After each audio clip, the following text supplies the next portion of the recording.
Morning students, हमारा figure of speech का topic चल रहा था और उसमें हमने कुछ फिगर ऑफ स्पीच पढ़े भी थे और उसके एग्जाम्पल किए थे। आज हम उसके अलावा कुछ पढ़ रहे हैं।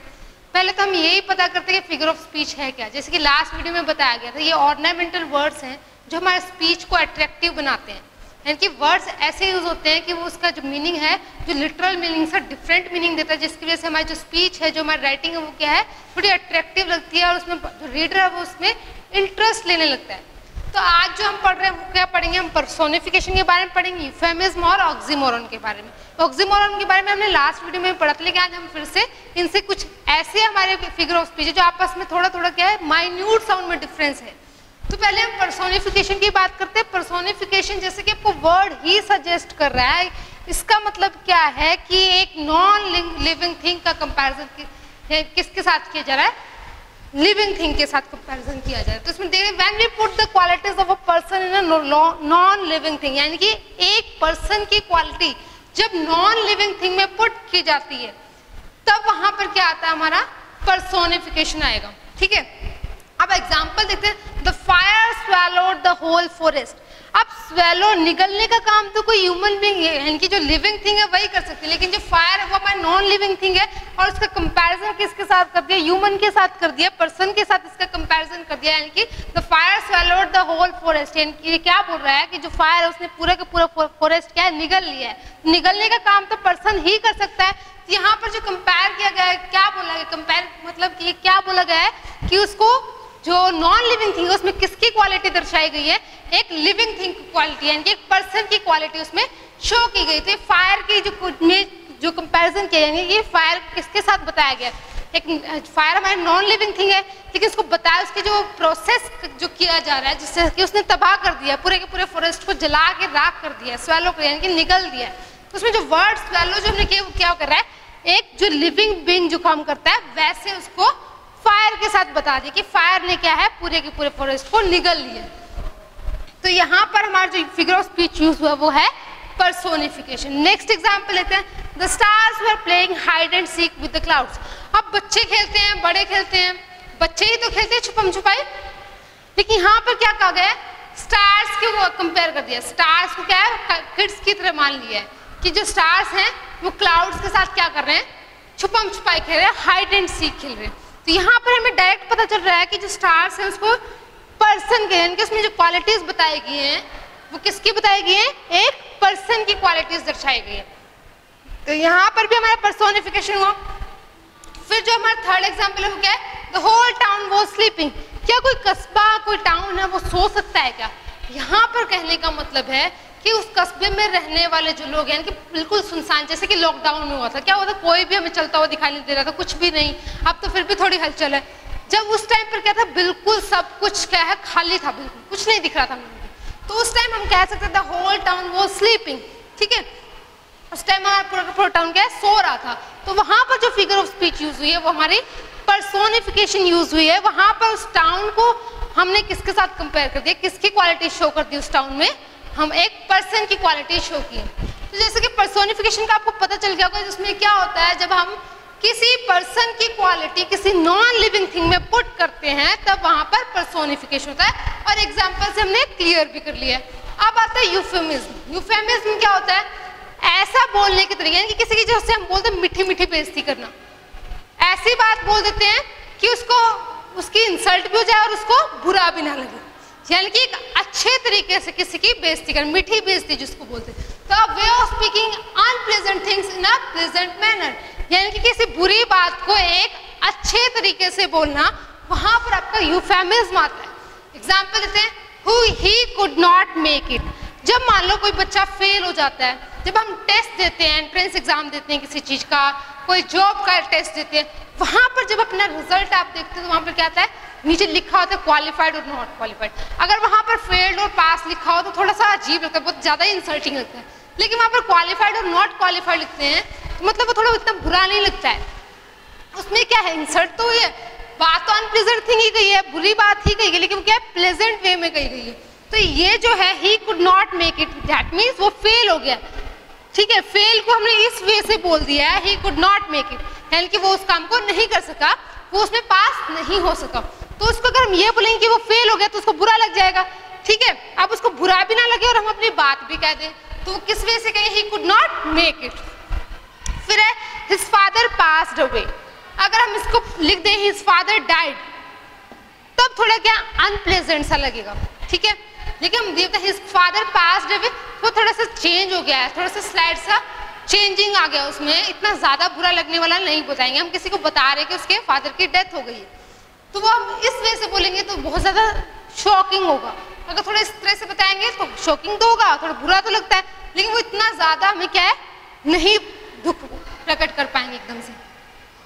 He is in between jobs, जब हम किसी को अनएम्प्लॉयड बताएंगे तो उसको बुरा लगता है कि वो बेरोजगार है या उसके पास नौकरी नहीं है, लेकिन जब हम उसी बात को इस तरह से बोलेंगे he is in between jobs, that means वो एक जॉब से दूसरी जॉब पे स्विच कर रहा है, कभी कहीं ढूंढ रहा है कभी कहीं ढूंढ रहा है, इनका अनएम्प्लॉयड तो वो है, लेकिन उसको हम बोल किस तरीके से रहे हैं he is in between jobs, इनके बोलने का जो तरीका है वो बदल जाता है। फिर आता है don't tell me a fairy tale, जब हम किसी को कहते हैं कि मुझे झूठ मत बोलो, है कि मैं झूठ नहीं सुनूंगा, तुम मुझे झूठ मत बोलो। डोंट टेल लाइज को हम इस वे में बोल सकते हैं, जिसे कहते हैं don't tell a lie, don't tell a lie. उसको अगर ये तो हमने डायरेक्ट बोल दिया कि झूठ मत बोलो, सीधा सीधा उसको मना कर दिया, लेकिन हम उसको बोलेंगे कि ज्यादा मुझे कहानियां मत बनाओ, बात को ऐसे कहानी बना कर, यानी कि झूठ मत बोलो, तो वो हमारा जो बोलने का तरीका है, हमने उसको बोल भी दिए बात, और वो किस तरीके से बोल दिए, प्लेजेंट वे में बोल दिए। तो यूफेमिज्म के क्या होता है, हम अपनी बात भी कह देते हैं और अगले को बुरा भी नहीं लगता है, ठीक है, वो आता है आपको यूफेमिज्म में। फिर आता है हमारा ऑक्सीमोरन। ऑक्सीमोरन लास्ट वीडियो में भी बताया गया था कि टू वर्ड्स एक साथ हो रहे, टू ऑपोजिट वर्ड्स जिनका मीनिंग ऑपोजिट होता है, वो एक साथ यूज हो रहे हैं। जैसे कि एग्जाम्पल, यानी कि उनका ऑपोजिट मीनिंग है, कॉन्ट्राडिक्ट कर रहे हैं, विरोधाभास हो रहा है दोनों वर्ड्स में, वो जब हम एक साथ यूज करते हैं एक ही सेंटेंस में, तो वहां पर आपको जो फिगर ऑफ स्पीच यूज होगी वो ऑक्सीमोरन होगी। एग्जाम्पल देते हैं, शी इज प्रेटी अगली। प्रेटी का मतलब वैसे सुंदर होता है, लेकिन इस सेंटेंस के अंदर इसका मतलब क्या, बहुत के सेंस में हुआ है, यानी कि वो बहुत ज्यादा बदसूरत है। शी इज प्रेटी अगली। अब प्रेटी और अगली दोनों क्या है, एक दूसरे के ऑपोजिट है, दोनों वर्ड्स कॉन्ट्राडिक्ट कर रहे हैं, तो यहाँ पर क्या हुआ हमारा ऑक्सीमोरन। फिर आता है he was found missing। अब देखो फाउंड और मिसिंग दोनों एक दूसरे के ऑपोजिट है। जैसे क्लास में टीचर जाता है और एक कोई स्टूडेंट क्या है वहां पर प्रेजेंट नहीं है, ठीक है, पहले वो क्लास में लेकिन टीचर जा रहा था वो वहां पर प्रेजेंट नहीं, तो वहां पर क्या he was found missing, वो वहां से क्या है मिस पाया गया, वहां पर वो नहीं मिला, ठीक है। अब फाउंड और मिसिंग ऑपोजिट है, लेकिन इसमें क्या है कॉन्ट्राडिक्ट हो रहा है और सेंटेंस का मीनिंग यहाँ पर डिफरेंट आ रहा है। दूसरा जैसे नेचुरल एक्टिंग, नेचुरल भी हो गया और एक्टिंग भी हो गया। एक्टिंग करना तो नेचुरल नहीं हो गया, ठीक है, लेकिन नेचुरल वर्ड क्या है कि ओरिजिनल एक्टिंग करो, यानी कि जैसे कि जिसकी आप एक्टिंग करो ऐसा लगे कि वही वो इंसान खड़ा है। तो यहाँ पर जो नेचुरल एक्टिंग है क्या है, ऑपोजिट वर्ड है दोनों एक दूसरे के। ओरिजिनल कॉपी, आप किसी ओरिजिनल चीज की ही तो हम कॉपी करवाते हैं। ओरिजिनल कॉपी का मतलब क्या है, जो उसके जो ओरिजिनल जो पेपर्स है वो यूं के यूं, ठीक है, ओरिजिनल कॉपी उसकी। वो क्या हुआ, ये दोनों वर्ड एक दूसरे के ऑपोजिट है और दोनों कॉन्ट्राडिक्ट कर रहे हैं, लेकिन यहाँ पर जो फिगर ऑफ स्पीच यूज हुई वो कौन सी हुई है, ऑक्सीमोरन। अब ऐसा ही हमारा ऑक्सीमोरन जैसा ही कुछ हमारे पास क्या है, हाइपरबोल, उसमें पैराडॉक्स है। पैराडॉक्स में क्या हो रहा है, पैराडॉक्स में आपका ऑपोजिट आइडियाज आ रहे हैं, ऑपोजिट स्टेटमेंट्स आ रही हैं, जिसमें क्या वो कॉन्ट्राडिक्ट कर रहे हैं। आपके टू आइडियाज हैं, टू स्टेटमेंट्स हैं जो कि आपस में कॉन्ट्राडिक्ट कर रही हैं, ठीक है। एग्जाम्पल देख लेते हैं, पैराडॉक्स हो गया, ऑक्सीमोरन हो गया, एंटीथेसिस हो गया, ये सब क्या आपके इसमें थोड़ा सा माइन्यूट सा डिफरेंस है, जिसमें किसी में आइडियाज ऑपोजिट हो रहे, किसी में वर्ड्स, जैसे कि ऑक्सीमोरन में वर्ड्स ऑपोजिट थे, ठीक है। अब जो पैराडॉक्स है उसमें आइडियाज ऑपोजिट है, कॉन्ट्राडिक्ट करेंगे एक दूसरे के साथ। अब देख लेते हैं पैराडॉक्स। पैराडॉक्स का एग्जांपल देखते हैं, don't go to the water until you have learned how to swim। Paradox, paradox में हो क्या रहा है, टू आइडियाज और statements which are opposite, two ideas और स्टेटमेंट, टू आइडियाज और statement which are opposite or contradictory, which are opposite and contradictory। opposite या फिर हम बोल सकते हैं contradictory है वो आपस में, विरोध, यानी कि जो स्टेटमेंट दी गई उससे ऑपोजिट है वो। दो स्टेट एक ही सेंटेंस में, टू स्टेट्स में, और दोनों ही स्टेटमेंट क्या है, एक दूसरे से ऑपोजिट है। जैसे कि एग्जांपल जैसे don't go to the water, don't go to the water, don't go to the water until you have learned, until you have learned, until you have learned how to swim, how to swim। ठीक है, एक और example देते हैं, water water everywhere। आप दोनों को explain करेंगे फिर हम। water water everywhere, water water everywhere, not any, not a drop to drink, not a drop to drink।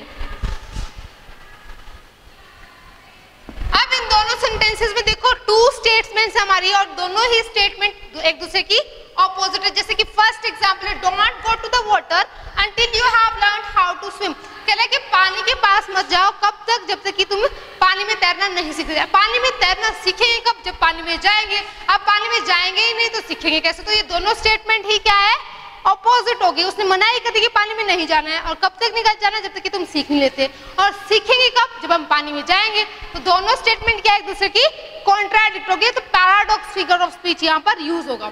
Next देखते हैं water water everywhere, not a drop to drink. कह रहा है कि पानी ही पानी है हर जगह पर, लेकिन क्या बोला आगे, एक सिंगल बूंद भी नहीं है पीने के लिए। पानी पानी हर जगह बता दिया है, लेकिन क्या है, एक सिंगल बूंद पीने के लिए नहीं है। इसका मतलब क्या है, सेंस ऑपोजिट कह रहे कि गंदा पानी होगा वहां पर। ठीक है, पानी पीने लायक नहीं है, पानी पानी जरूर है लेकिन वो पीने लायक नहीं है। तो ये दोनों स्टेटमेंट क्या है, ये वाली स्टेटमेंट और ये स्टेटमेंट क्या है, एक दूसरे को कॉन्ट्राडिक्ट कर रही है। हाइपर उसमें ऑक्सीमोरन में हमारा क्या था, टू वर्ड्स ऑपोजिट थे। पैराडॉक्स में हमारे टू आइडियाज और स्टेटमेंट हैं वो डिफरेंट है। अब हम करते हैं आयरनी के बारे में कि आयरनी क्या है। आयरनी में है टू वर्ड्स ऑपोजिट, जो उनका लिटरल मीनिंग है वो डिफरेंट होगा, वो ऑपोजिट होगा। लिटरल मीनिंग क्या है, जैसा लिखा है वैसे का वैसा मीनिंग। अब इसमें आयरनी में क्या होगा, दो वर्ड्स का लिटरल मीनिंग आपस में ऑपोजिट होगा। देखते हैं आयरनी। वर्ड्स कन्वे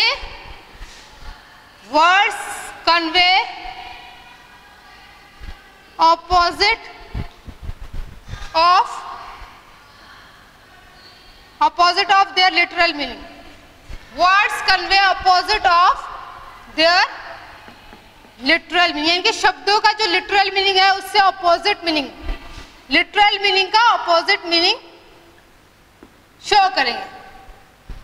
एग्जाम्पल लेते हैं, The student was given excellent. The student was given excellent. Was given excellent on getting 0 in exam. On getting 0 in exam.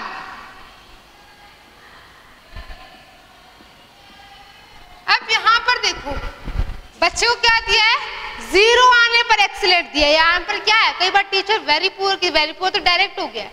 ठीक है, अब एक्सीलेंट लिख रहा है, यानी कि लिटरल मीनिंग एक्सीलेंट का क्या है कि बहुत अच्छा। लेकिन ये जो एक्सीलेंट है वो आयरनी के सेंस में क्या किया गया कि बहुत अच्छा 0 नंबर लेकर आए। यहाँ पर उसकी इंसल्ट है ताकि बच्चा फील करे और फिर नेक्स्ट टाइम वो क्या है, अच्छा परफॉर्म करे।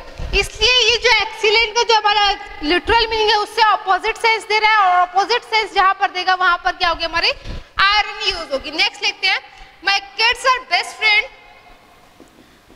My kids are best friends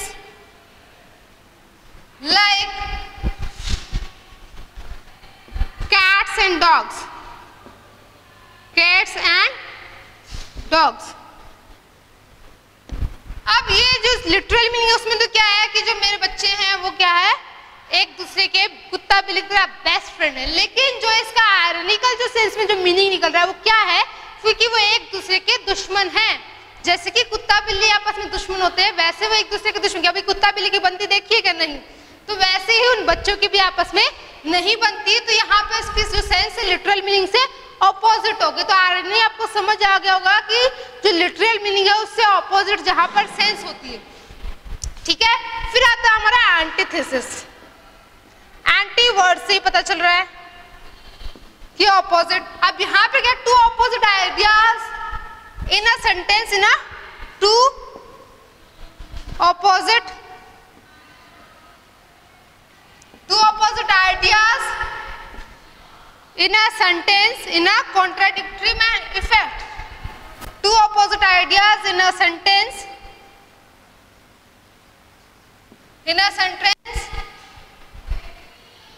for a contradictory effect. For a contradicting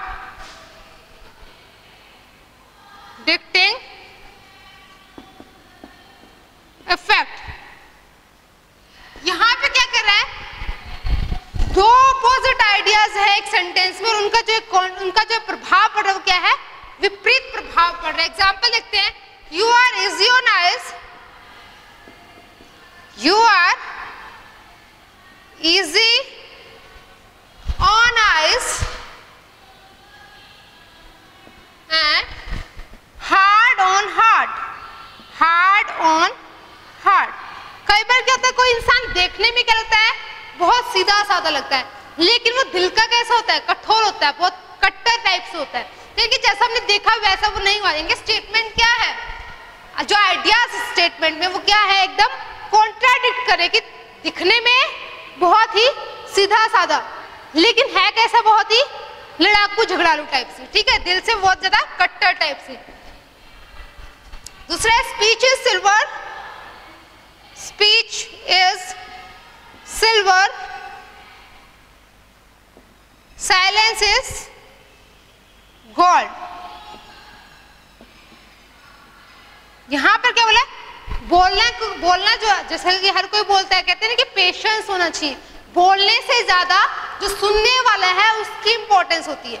कई बार बोलता रहता है कोई इंसान, दूसरे की सुनता ही नहीं है, तो इसलिए क्या बोला, स्पीच इज सिल्वर, यानी कि बोलना एक सिल्वर की तरह, लेकिन जो साइलेंस है वो क्या है, गोल्ड से कंपेयर किया गया उसमें। तो यहाँ पर जो हमारी लिटरल मीनिंग है उनका क्या है, उसमें सॉरी जो टू स्टेटमेंट्स है, टू आइडियाज है सेंटेंस में, वो क्या है, एक दूसरे से कॉन्ट्राडिक्ट कर रहे हैं। तो पहले हमारा ऑक्सीमोरन था जिसमें वर्ड्स अपोजिट थे, आयरनी में हमारा लिटरल मीनिंग डिफरेंट हो रहा था, पैराडॉक्स में क्या हो रहा था, हमारे टू स्टेटमेंट्स और आइडियाज कॉन्ट्राडिक्ट कर रहे थे। अब पैराडॉक्स में और एंटीथेसिस में आपको थोड़ा सा डिफरेंट, उसमें जो पैराडॉक्स है उसमें तो क्या है, एक सेंटेंस, टू आइडियाज एक के सेंटेंस और दोनों का आपस में ऑपोजिट मीनिंग। इसमें क्या है, टू स्टेटमेंट्स तो हैं लेकिन वो क्या है, कॉन्ट्राडिक्ट कर रहे एक दूसरे का, विरोधाभास कर रहे हैं दूसरे, उसमें तो बिल्कुल ऑपोजिट मीनिंग हो रहा था और इसमें कॉन्ट्राडिक्ट कर रहे हो। अब आता है हमारा हाइपरबोल। हाइपरबोल में क्या होता है, जो किसी बात को बहुत ज्यादा एग्जेजरेट करके बताता है, बहुत ज्यादा बढ़ा चढ़ा के जिसको बताते, छोटी सी मामूली सी बात को हम एक्सट्रीम लेवल पर उसको एक बढ़ा चढ़ा कर बता देते हैं। जैसे कि टीचर क्लास में बोलती है कि मैंने तुम्हें 1000 बार बोल दिया, फिर भी तुम नोटबुक नहीं लेकर आते, फिर भी तुम लर्न नहीं करते, इस तरह से बोलती है। तो क्या 1000 बार टीचर बोल देती है, क्लास में नहीं बोलती, लेकिन उसने क्या किया, उसने अपने स्टेटमेंट को एग्जैजरेट कर दिया, बहुत ही बढ़ा चढ़ा दिया। तो हम हाइपरबोल करते हैं, हाइपरबोल। इसमें क्या हो रहा है, it is the extreme exaggeration of ideas to lay emphasis, यानी कि जोर डालने के लिए वो क्या करती हैं, एम्फोसिस डालने के लिए वो अपने एग्जैज आइडियाज को बढ़ा चढ़ा के बोलती है और जो रीडर्स हैं उनकी अटेंशन को कैच करें। अब बच्चों को टीचर बोल रही है कि मैंने तुम्हें 1000 बार बोल दिया है, ये काम नहीं किया है, डांटती है तब, ठीक है। अब वो इतना 1000 बार ये चीज वर्ड्स ऐसे यूज क्यों करे, ताकि सभी बच्चों की अटेंशन उसकी तरफ आए, ठीक है, वो बात को समझे, डीप लेकर जाएं और फिर वो अपना काम करके आए। तो इसके क्या होगा, it is the extreme exaggeration of ideas, it is the extreme extreme exaggeration of ideas,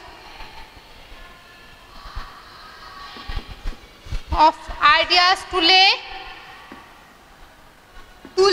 emphasis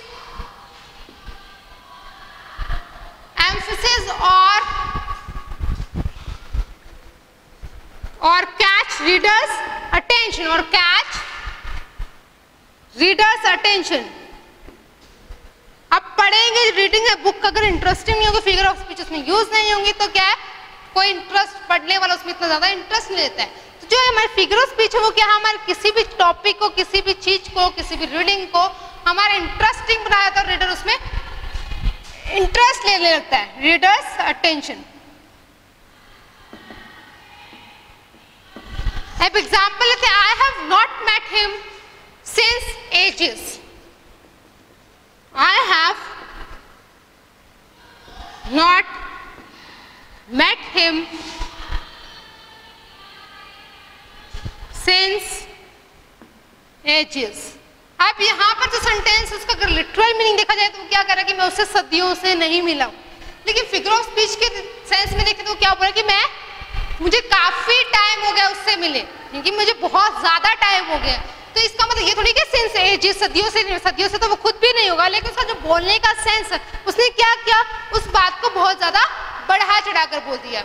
next example है, he ran faster than the speed of light, he ran faster than the speed of light. अब उसने क्या किया, आप सबको पता है कि जो लाइट की जो स्पीड होती है वो बहुत ज्यादा होती है। अब क्या कोई लाइट की स्पीड के इक्वल रन कर सकता है? नहीं, लेकिन उसने क्या बोला, उसको बहुत ज्यादा ही बढ़ा चढ़ाकर बोल दिया कि फिगर ऑफ स्पीच उसने यूज की है। तो उसने क्या किया, he ran faster than the speed of light, यानी कि वो तो लाइट की स्पीड से भी बहुत तेज दौड़ता है, उसने बहुत ज्यादा बढ़ा चढ़ाकर बोल दिया।